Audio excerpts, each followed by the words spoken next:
오늘 거룩한 주일을 맞아서 하나님 앞에 나오신 우리 성도님들, 그리고 이 시간 가정에서 또 병상에서 예배하시는 모든 우리 성도님들께 우리 하나님께서 큰 은혜를 베풀어 주시기를 원합니다.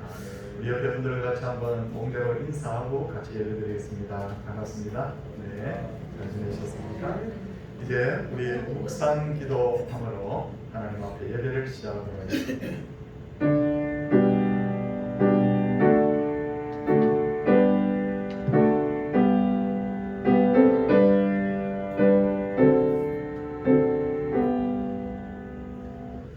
너의 하나님 여호와가 너의 가운데 계시니 그는 구원을 베푸실 전능자시라. 그가 너로 말미암아 기쁨을 이기지 못하며 너를 잠잠히 사랑하시며 너로 말미암아 즐거이 부르며 기뻐하시리라. 아멘. 사도신경으로 우리의 신앙을 고백하도록 하겠습니다. 나는 전능하신 아버지 하나님 천지의 창조주를 믿습니다. 나는 그의 유일하신 아들 우리 주 예수 그리스도를 믿습니다. 그는 성령으로 잉태되어 동정녀 마리아에게서 나시고 본디오 빌라도에게 고난을 받아 십자가에 못 박혀 죽으시고 장사된 지 사흘 만에 죽은 자 가운데서 다시 살아나셨으며 하늘에 오르시어 전능하신 아버지 하나님 우편에 앉아 계시다가 거기로부터 살아있는 자와 죽은 자를 심판하러 오십니다. 나는 성령을 믿으며 거룩한 공교회와 성도의 교제와 죄를 용서받는 것과 몸의 부활과 영생을 믿습니다. 아멘. 찬송 183장입니다.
우리가 함께 기도할 때 정은주 사님께서 기도 좀 하시겠습니다.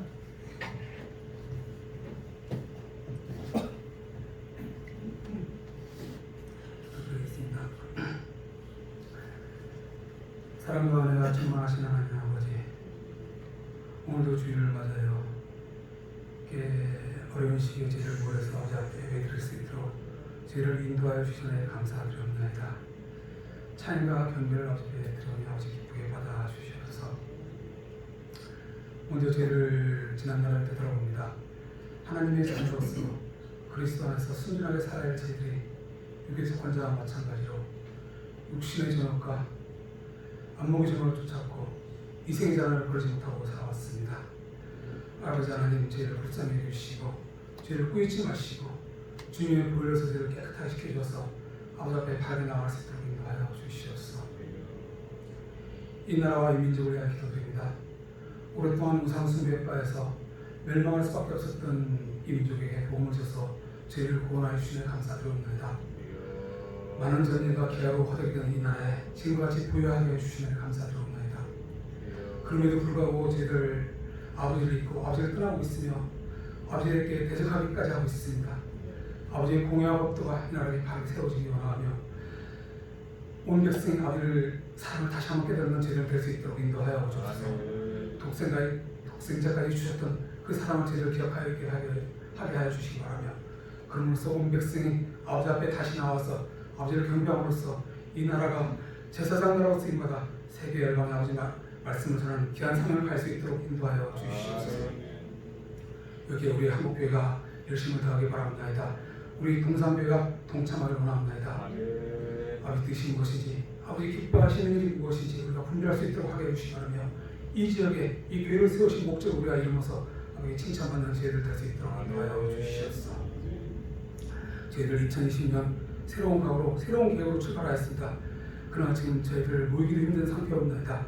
하나님 아버지, 여기에 저희들 안주하지 않도록 하게 해주시기 바라며, 코로나19를 생각해서 계획하고 준비하는 저희들 될 수 있도록 인도하여 주시옵소서. 한편으로는 이 상태로 인하여 저희들 영적으로 도태되고 또한 나태한 저희들 도와주는 돌보는 서울 동산교회가 되게 해주시기 바라며, 또한 어려운 성도들과 또 부활 요소를 돕는 구원의 방주로서 역할을 다할 수 있도록 인도하여 주시옵소서. 아버지 하나님, 여기에 우리 SCR 우리 목사님 비롯한 교육자님들 지혜와 명철을 깊어지게 해주시기 바라며, 능력과 권세를 주시고 또 깊은 통찰력을 주셔서 이 교회를 잘 끌어갈 수 있도록 인도하여 주시옵소서. 여기 우리 모든 성도들이 동참하기를 원합니다. 하나님 아버지, 하루상 저희를 정결케 해주시기 바라며, 아버지 말씀을 매일매일 묵상하고 읽고 실천하면서 보이는 삶을 살도록 인도하여 주옵소서. 직장에 있거나 가정에 있거나 학교에 있거나 또 교회에 있거나 어디서 무엇을 했든지 온갖 거짓된 것을 다 파괴하시고 어둠에 거하지 않고 빛에 거하는 하나님의 자녀로서 살 수 있도록 인도하여 주시옵소서. 하나님 아버지, 저희들 각자 같은 일을 하다 보면 잘 될 때도 있고 형통할 때도 있는데 이럴 때일수록 저희들 교만치 않도록 하게 해주시기 바라며, 또한 일이 안 된다고 해서 낙심해서 아버지를 떠나는 물을 범하지 않도록 인도하여 주옵소서. 이 헛된 이 세상에 이 모든 것이 전부가 아니라 아버지 나라를 바라보면서 저희들이 있는 곳이 만나는 곳이 선교 사역팀을 깨닫게 하여 주시기 바라며, 우리가 선교사의 사명에 있음을 잊지 않도록 인도하여 주시옵소서. 아버지 하나님, 그리고 또한 저희들 많은 아픈 성도들 있습니다. 육적으로나 정신적으로나 잠못 이루는 성도 있습니다. 아버지 하나님, 치료하여 주시고 회복시켜 주시기 바라며, 이 치료하는 과정을 통해서 아버지께 더욱 다가가는 시간 될 수 있도록 하게 해주시기 바라며, 또한 회복되어서 아버지를 간증할 수 있도록 인도하여 주옵소서. 그러면서 이 아픔의 자리가 고통의 자리가 아니라 복의 근원이 될 수 있도록 아버지가 바꾸어 주옵소서. 아버지 하나님, 아버지 하나님, 그리고 또 하나 바라는 것은 우리 여기 머리 숙여 있는 많은 성도님들 각자의 어려움이 있습니다. 각자의 소원들이 있습니다. 찾으라 구하라 두드리라 했습니다. 열린다 했습니다. 아버지 하나님, 야곱 강가에서 야곱이 아버지를 끝까지 붙잡음으로써 문제가 해결되었던 것을 저희들 기억합니다. 저희들도 아버지 앞에 문제를 내어놓고 끝까지 앞에 나아가니 아버지와 저희들도 똑같이 해결하여 주시옵소서. 그리고 만에 하나 저희들이 구하는 것이 잘못된 구함이 아니라면, 아버지께서 바라는 것이 아니라 잘못된 구함이라면 바르게 돌려주옵시고, 아버지께서 말씀하신 대로 모든 것이 합하여 선을 이루는 아버지 역사가 일어날 수 있도록 인도하여 주시옵소서. 아버지 하나님, 그리고 이 시간 특별히 바라는 것은 우리 젊은 청년들, 이 나이 미래인 젊은 청년들을 기억하여 주시옵소서. 젊다 보니까 겪을 수 있는 많은 어려움이나 시행착오나 시험이나 또 사망의 음침한 골대를 다니지 않도록 성령의 불칼로 지켜주셔서 십자가 분명으로 잘 성장할 수 있도록 지켜주시기 바랍니다. 오늘도 주의를 주일답게 부르게 해주시기 바라며 먼저 믿은 사람도 세상의 분이 되게 해주시기 바라며 선으로 악을 이기고 뱀과 같은 지혜와 비둘기 같은 순결한 마음으로 세상을 승리할 수 있도록 인도하여 주시옵소서. 그리고 마지막으로 바라보선 이 코로나 사태로 어려운 우리 연로하신 성도님들 아버지께서 지켜주시고 동행하여서 담대하게 승리할 수 있도록 인도하기 바라며 이 예배에 아버지 홀로 영광 받기 원하며 이 모든 것을 예수님 이름으로 기도 드렸사옵나이다. 아멘.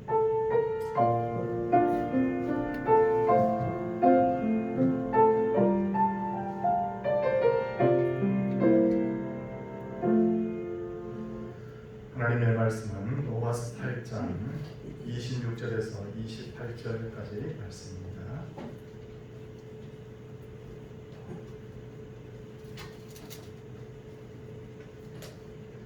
로마서 8장 26절에서 28절까지의 말씀.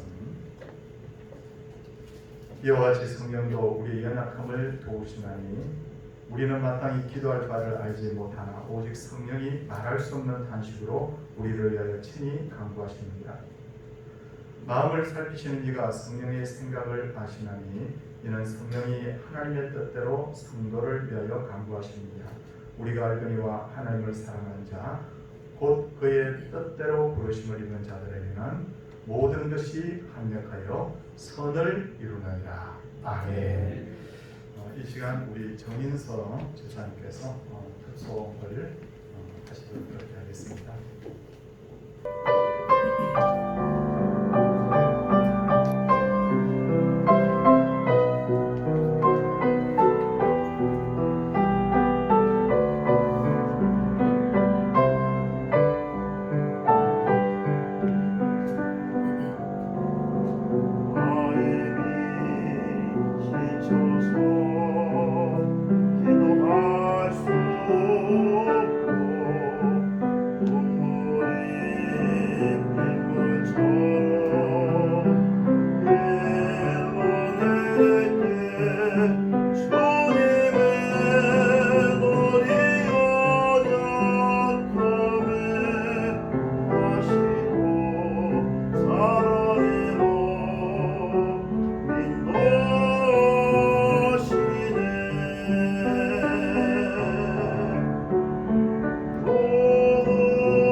통해서 구원을 받았지만 사실 살펴보면 많은 상처와 마음의 아픔으로부터 그렇게 벗어나지 못하는 사람들이 많이 있습니다.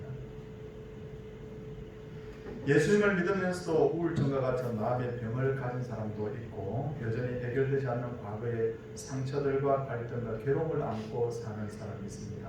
이런 연약한 그리스도인에 대해서 우리 성도님들은 어떻게 생각하고 계십니까? 우리가 극단적으로 그 사람을 평가하면 저 사람이 저렇게 괴로운 인생을 사는 것은 믿음이 없기 때문에 그래 하고 그렇게 평가할 수도 있고, 아니면 마귀가 저 사람을 사로잡기 있기 때문에 그럴 거라고 그렇게 평가할 수도 있고, 욥의 친구처럼 그냥 그 사람을 내가 하나님처럼 평가하면서 저 사람이 숨겨놓은 죄가 있기 때문에 저렇게 힘든 인생을 산다고 그렇게 평가할 수도 있어요. 이건 전부 다 극단적인 어떤 판단과 평가입니다.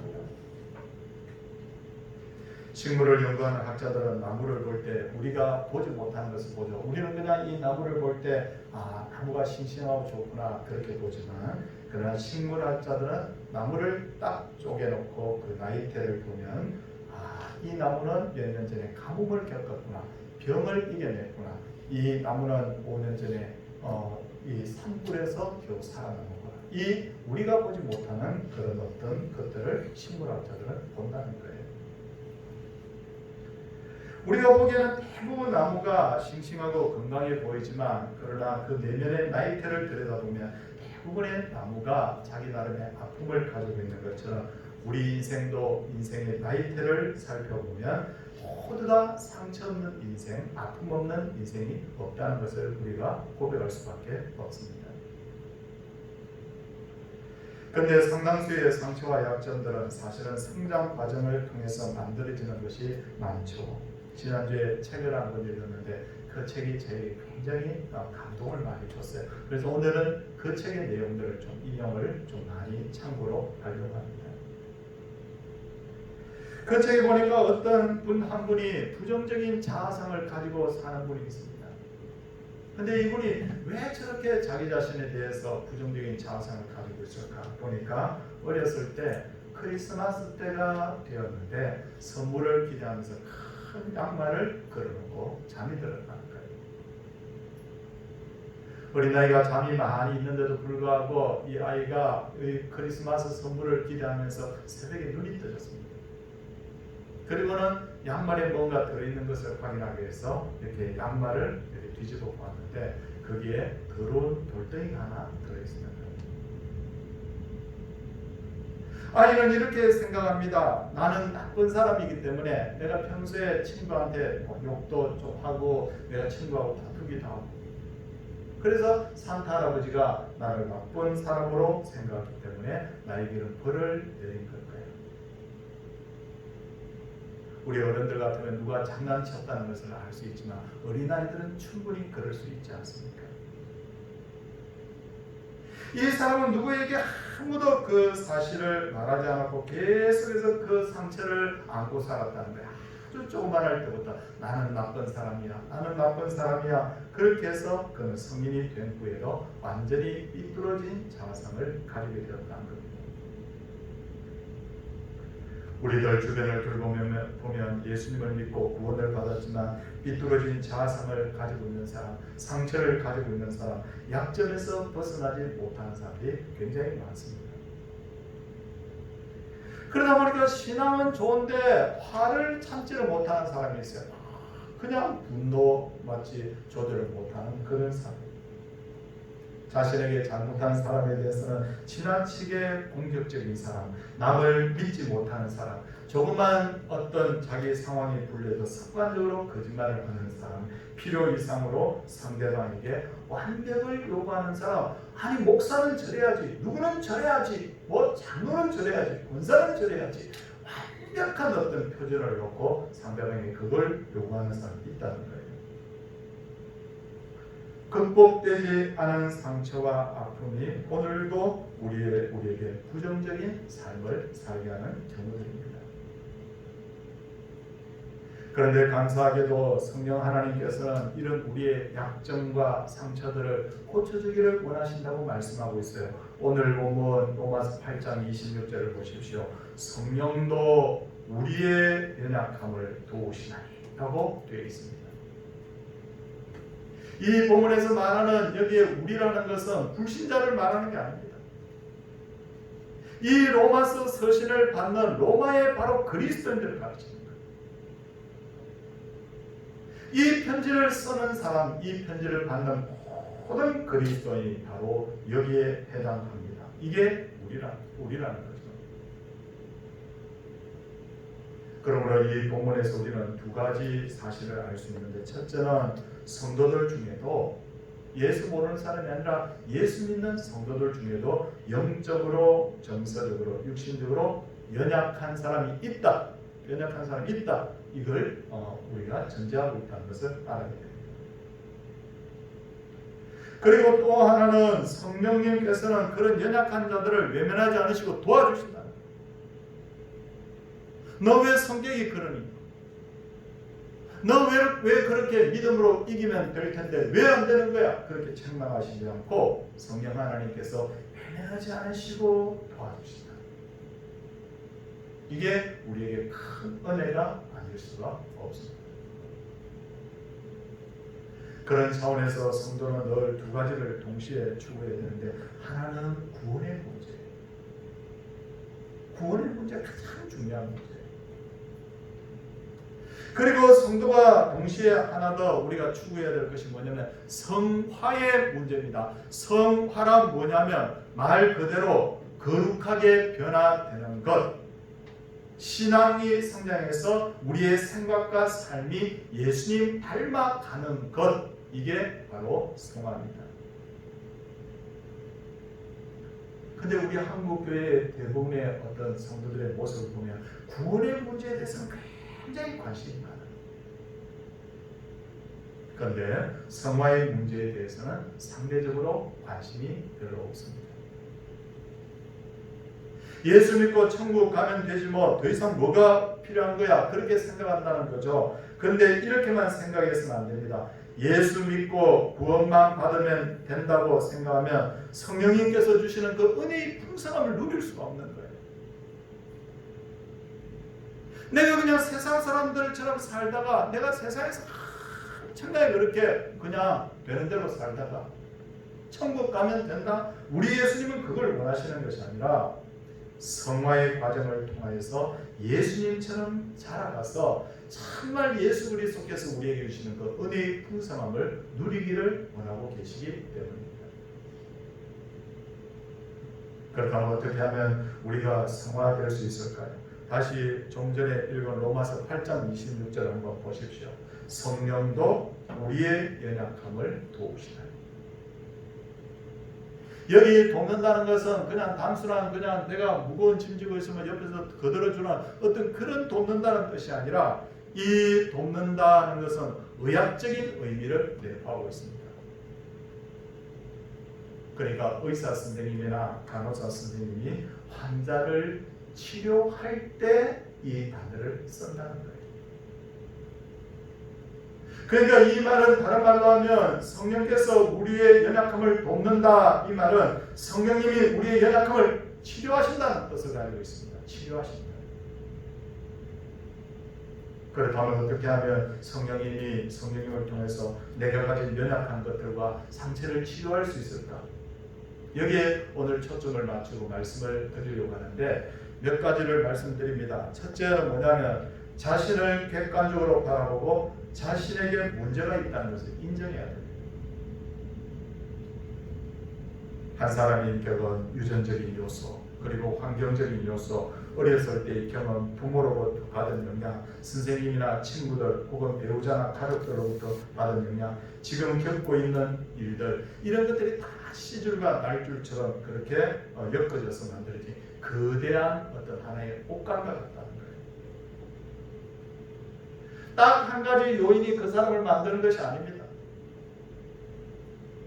여러 가지 환경이 그리고 경험들이 복합화되어서 그 사람을 한 사람에 만드는 거예요. 그러므로 지금까지 어떤 겪었던 일들을 반추해 보면서 내가 왜 이렇게 생각하고 행동하는지를 객관해서 살펴봐야 되는 거예요. 나는 왜 이렇게 화를 잘 내지? 나는 왜 이렇게 다른 사람에 대해서 좀 더 온유한 마음을 왜 이렇게 품지 못하는 거지? 자기 자신을 마치 내가 남을 바라보는 것처럼 자기 자신을 객관적으로 그렇게 바라볼 필요가 있다는 거죠. 가령 내가 성격이 완벽주의자다. 그래서 자신과 남을 힘들게 한다. 근데 이런 완벽주의적인 성격 살펴보면 어렸을 때 잘못된 환경에서 만들어진 경우들이 있어요. 예를 들어서 착한 성격을 가진 아이가 있습니다. 부모를 기쁘게 해드리기 위해서 공부를 열심히 합니다. 그래서 성적을 열심히 해서 90점을 받아갑니다. 엄마 아빠 나 90점 받았어요. 근데 부모님이 이렇게 이야기해요. 기뻐할 줄 알았더니 야, 너 조금만 더 열심히 하면 너 100점 받을 수 있어. 아이가 실망이 됩니다. 그러나 부모를 기쁘게 하기 위해서 100점만 받아가면 우리 부모님이 기뻐하시겠구나. 더 열심히 공부합니다. 드디어 100점을 받았습니다. 뛸 듯이 집으로 성적표를 그렇게 흔들면서 달려갑니다. 아빠 엄마 드디어 100점 받았어요. 부모님이 이렇게 이야기합니다. 글쎄 요즘 선생들은 점수를 너무 그러니까 구하게 주는 게 다야. 이렇게 해버린다는 거죠. 부모가 이런 식으로 아이를 대하면 아이는 죽을 힘을 다해도 부모의 눈높이를 맞출 수가 없죠. 아이는 죽을 힘을 다해서 눈높이를 맞추려고 하고 그러다 보면 자신도 모르기에 어떻게 하면 흠덕지도 없이 살까 완벽주의적인 어떤 성격으로 자꾸 만들어져 가는데 사람이 완벽주의가 되면 결과적으로 완벽주의적 성격을 가진 사람 중에 행복할 수 있는 사람은 없습니다. 왜냐하면 끝없이 기준을 올려가는데 누가 행복할 수 있겠냐는 거예요. 어떤 사람은 과소비를 합니다. 어렸을 때 가지고 싶어 한 것이 너무 많았는데 가난해서 가지지를 못한 거예요. 그래서 내가 조금 돈벌이가 되니까 막 그냥 이것저것 막 삽니다. 보상받고 싶은 심리가 있는 거예요. 근데 어떤 사람은 막 지나치게 절약을 합니다. 왜 그런가 보면 자기 나름대로 나는 이제 더 이상 가난하게 살고 싶지 않아. 어쨌든 쥐어짤 만큼 이렇게 살아서라도 나는 이제 다시는 가난을 경험하고 싶지 않아. 그러니까 주어진 문제는 가난이라는 한 가지 문제인데 거기에 대한 반응은 완전히 반대로 나타나는 경우도 있어요. 그래서 어떤 유명한 학자는 말하기를 문제보다도 더 중요한 것은 그 문제에 대해서 내가 어떻게 반응하는가가 더 중요하다. 그런 말을 했습니다. 어쨌든 자신을 객관적으로 볼 수 있어야 됩니다. 자신의 성장 과정을 반추해 보면 자신의 연약함과 상처들이 더 잘 보입니다. 그리고 그 연약함과 상처들이 드러날 때 덮어주지 말고 그것을 인정해야 돼요. 그래, 어차피 세상에는 완벽한 사람이 없어. 그래, 나는 천사가 아니라 나는 하나님이 아니고 천사가 아니라 나는 인간이야. 나는 이 외적인 면에 있어서는 이미 성장을 멈췄지만 나의 내면은 지금도 자라가고 있는 거야. 이렇게 자신을 인정하고 받아들일 필요가 있다는 거예요. 환자가 자신의 질병을 그대로 의사에게 인정할 때 그때 효과적인 치료가 시작되는 것처럼 자신의 문제, 상처, 약점 이것을 성령님께 그대로 드러낼 때 우리 성령님의 그 만짐의 역사가 드디어 시작이 된다는 겁니다.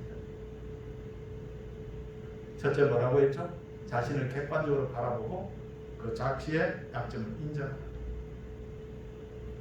그럼 두 번째는 뭘 해야 될까요? 두 번째는 내가 얼마나 가치 있는 존재인지를 제대로 알아야 됩니다. 몇 년 전에 교회에서 부르던 복음송이 세상 사람들에게 엄청난 인기를 끈 적이 있는데 그게 뭐냐면 전에도 한번 제가 살짝 이야기를 드렸는데 당신은 사랑받기 위해 태어나서 제가 이 노래를 잘 알 것 같으면 이렇게 한번 불렀으면 좋겠는데 당신은 사랑받기 위해 태어나서 그 복음성 가사를 보면 당신은 사랑받기 위해 태어난 사람 별거 아니에요. 멜로디도 뭐 단순하고요. 뭐 가사도 그렇게 뭐 아주 심오한 가사가 담긴 것도 아니고. 근데 저는 이 단순한 노래를 세상 사람들이 왜 그렇게 좋아할까 하고 생각해 보니까 위로받기 원하는 사람, 자신의 존재 가치를 인정받고 싶어하는 사람이 세상에 많다는 것을 저는 생각하게 되었습니다. 세상 사람들은 이렇게 이야기합니다. 술잔을 한 잔 기울이면서 인생 뭐 별거 있어? 인생이란 이렇게 살다가 그냥 죽는 거지. 어떻게 보입니까? 호기롭게 보입니까? 아니요. 저는 그 속에서 허무가 보여요. 아무렇지도 않게 사람들이 이렇게 이야기합니다. 사람은 세포가 진화해서 동물이 된 거예요. 동물의 일종이라는 거예요. 거기에 무슨 사람의 독특한 존재 가치가 있습니까? 그런데다가 막상 직장에 가보면 회사는 나를 기계의 부속품쯤으로 생각하죠. 회사를 위해서 죽도록 열심히 일했는데도 나이가 조금 들거나 실적이 좋지 않으면 회사를 종용합니다. 그렇게 자신의 존재 가치를 낮게 여기는 사람이 어느 날 이 노래가 들리는 거예요. 당신은 사랑받기 위해 태어난 사람. 그 가사를 보니까 태초부터 하나님께서 당신을 최고의 존재로 창조하셨고 지금도 사랑하십니다. 당신은 그냥 그렇게 살다가 죽을 존재가 아니고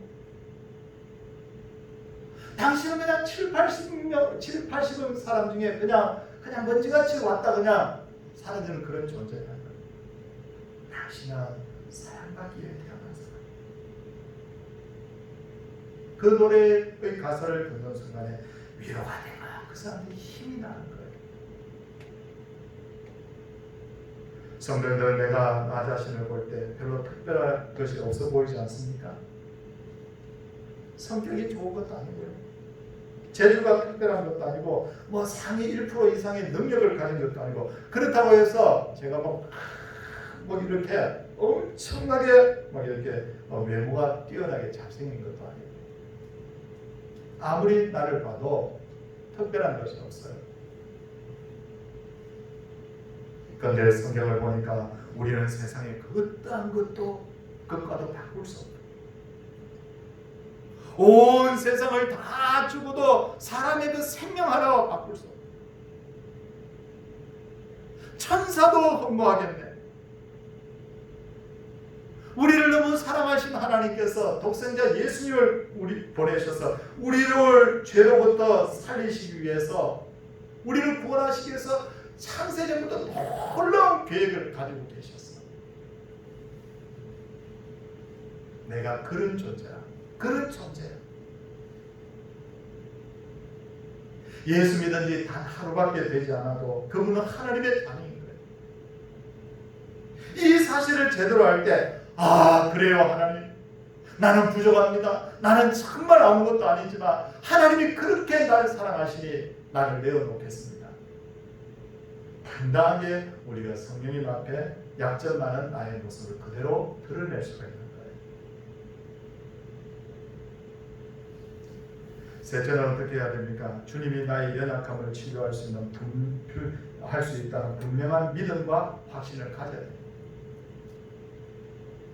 마태복음 18장을 보면 주인에게 1만 달란트 빚진 종이 주인에게 간청을 합니다. 뭐라고 간청을 하느냐면요, 그 종이 엎드려 절하며 이르되 내게 참으소서 다 갚으리이다. 근데 여기서 참으소서라는 이 단어가 뭐냐면 시간을 연장해달라, 기다려달라 그런 뜻이에요. 제가 1만 달란트 빚졌습니다. 그러니까 시간만 연장해주고 기다려주면 제가 다 갚겠습니다. 그렇게 말하는 거예요. 그래서 제가 이 본문을 주중에 몇 번 묵상을 하면서 제가 웃음이 나오더라고요. 왜 웃음이 나왔는지 이유를 아십니까? 한 달란트가 금 34kg이거든요. 그래서 이걸 제가 또 호기심에 또 계산을 해봤다는 거 아닙니까? 그래서 이걸 돈수로 계산해봤더니 9천만 돈이에요. 요즘 금시세를 또 한번 찾아봤어요. 한 27만 원 정도 되더라고요. 만 달란트를 계산해 보니까 우리 한국 화폐로 26조 26조. 성도님 그 갚을 수 있겠습니까? 이 사람 뭐 하는 사람입니까? 사업하는 사람도 아니고 이 사람의 직업이 뭐냐면 종이에요. 그러니까 이 종이 진짜 갚겠다는 이런 마음으로 이 말을 한 게 아니라는 거죠. 그래서 제가 웃음이 나온 거예요.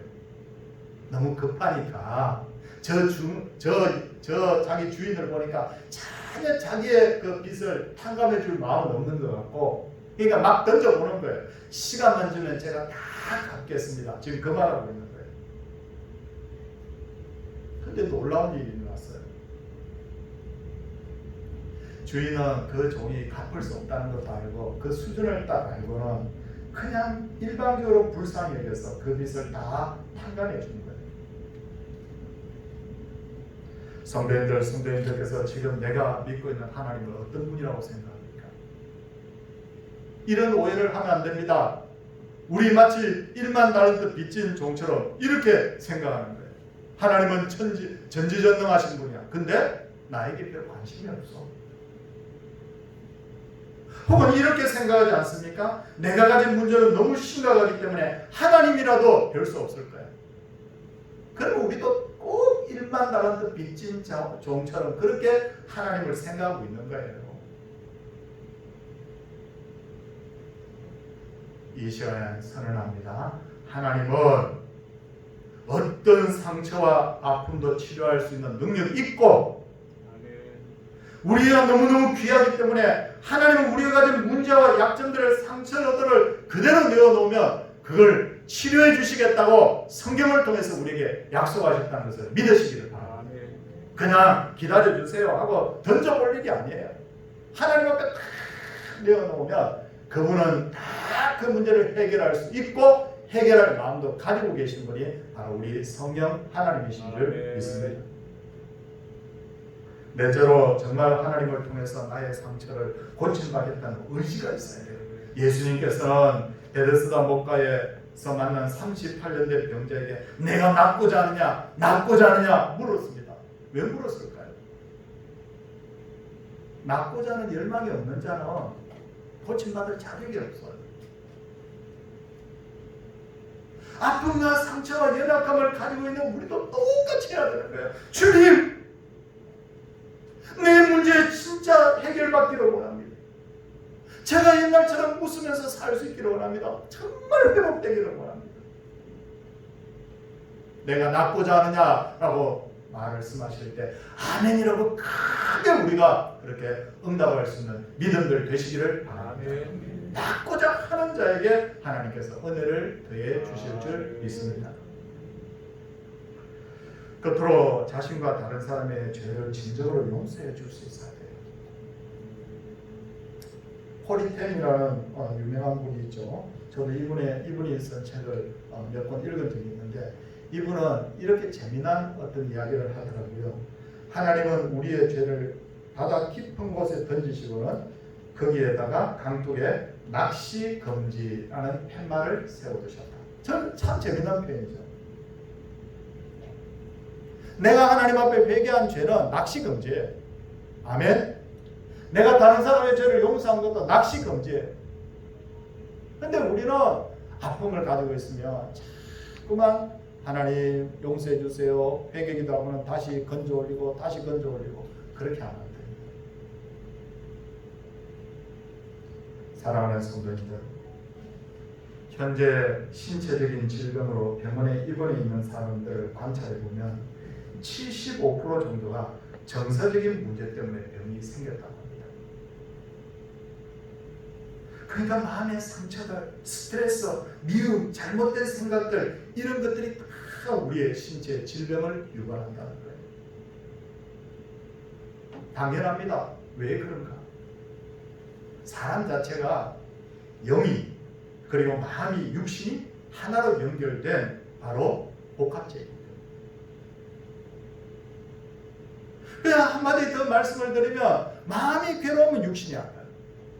육신에 고통을 주면 마음이 힘들어요.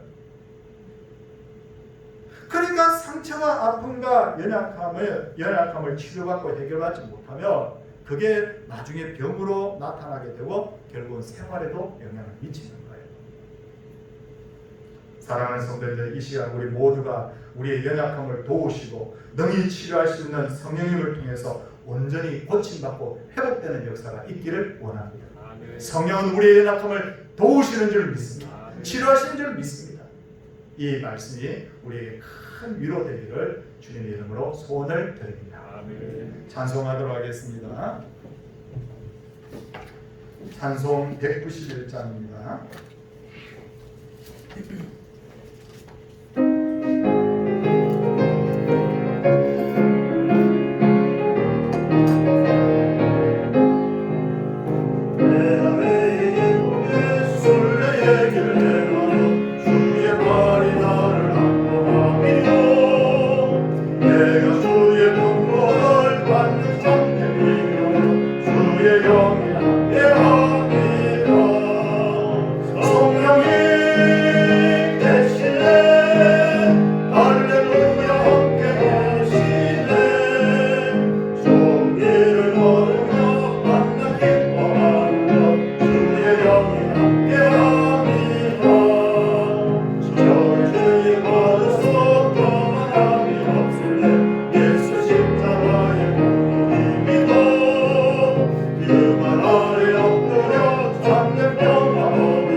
범사의 주님께 감사드리며 아버지의 추도 예배에 가족이 함께함을 감사드립니다. 늘 지켜주심을 감사합니다. 범사의 감사, 범사의 감사에서 귀한 일을 부탁했습니다. 기도하도록 하겠습니다. 주님, 우리의 모든 죄와 상처를 치유하시는 성령님의 이름을 부르며 기도합니다. 여기 예배드리러 오신 분들 중에 인생을 살면서 지금까지 살아오면서 상처 없고 아픔 없는 분이 한 분도 없을 때 능히 우리의 연약함을 도우시는 성령님께서 각인의 심령의 역사에 주셔서 그 상처와 그 아픔들이 예수 그리스도 안에서 고침받는 그런 놀라운 역사가 있게 하여 주옵소서. 올 때는 이 예배당에 들어올 때는 무거운 멍에 안고 하더라도 이곳에 말씀 받고 예배드리고 나갈 때는 기쁨을 가지고 확신을 가지고 결단의 마음으로 이곳에 나갈 수 있도록 주여 은혜 더하여 주옵소서. 주님, 암으로 투병 중인 분들 계십니다. 신정식 권사님, 남상원 집사님, 권진수 집사님, 거기에 또 김종철 집사님, 유소영 집사님, 김신열 집사님, 하나님이여 박찬희 권사님, 고소성 권사님, 아버지 하나님, 이분들의 모든 병들이 다 치유받기를 원하옵고 온전하고 새로움을 입을 수 있도록 늘 기도하나이다. 주님 고쳐 주시옵소서. 사랑의 주님이여, 우리의 앞으로 걸어가야 될 인생길도 쉽지 않은 인생길이지만 그러나 성령이 함께 하시니 우리의 걸음이 날마다 승리의 발걸음 되게 하여 주옵소서. 그리고 하나님께서 오늘 이 자리에 믿음의 고백과 함께 귀한 시를 귀한 감사의 전도 성경 또 그리고 건축예물 주정예물 하나님 앞에 드렸습니다. 하나님이여 물질의 많고 적음을 떠나 하나님 앞에 큰 정성을 담아 드린 이 예물을 받으시고 하나님께서 영적인 양식 또 심령의 양식 육적인 양식 하나님께서 각 가정마다 채워주시고 교회에도 이 은혜가 넘치게 하여 주시옵소서. 사랑의 주님께서 날마다 도우시는 그 손길을 우리에게 보여주시기를 원하옵고 주 예수 그리스도의 은혜와 하나님의 사랑과 성령의 감화 감동하심 사랑하는 주의 백성들 위해 이제로부터 영원토록 함께 있을지어다. 아멘.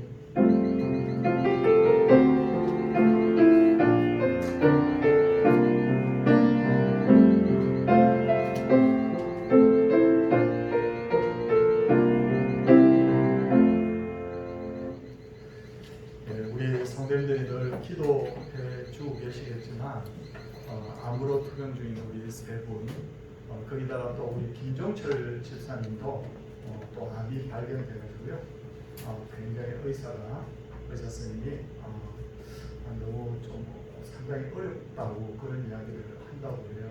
그래서 우리 성도님께서 많이 좀 기도해 주시기를 부탁을 드리겠습니다. 그래서 우리 성도님들 중에는 어려움이 있는 분들은 반드시 함께 성도들의 사랑과 그 기도를 통해서 위로받고 힘을 얻는 그런 교회가 되기를 바랍니다. 늘 이렇게 매주마다 마스크 쓰고 예배 드리고 상당히 불편하실 텐데도 함께 하게 된 것을 너무 감사드리고 우리 끝까지 잘 극복해서 완전 회복되는 그런 날이 속히 오기를 원합니다. 옆에 분들과 인사 나누도록 하겠습니다. 할렐루야. 할렐루야.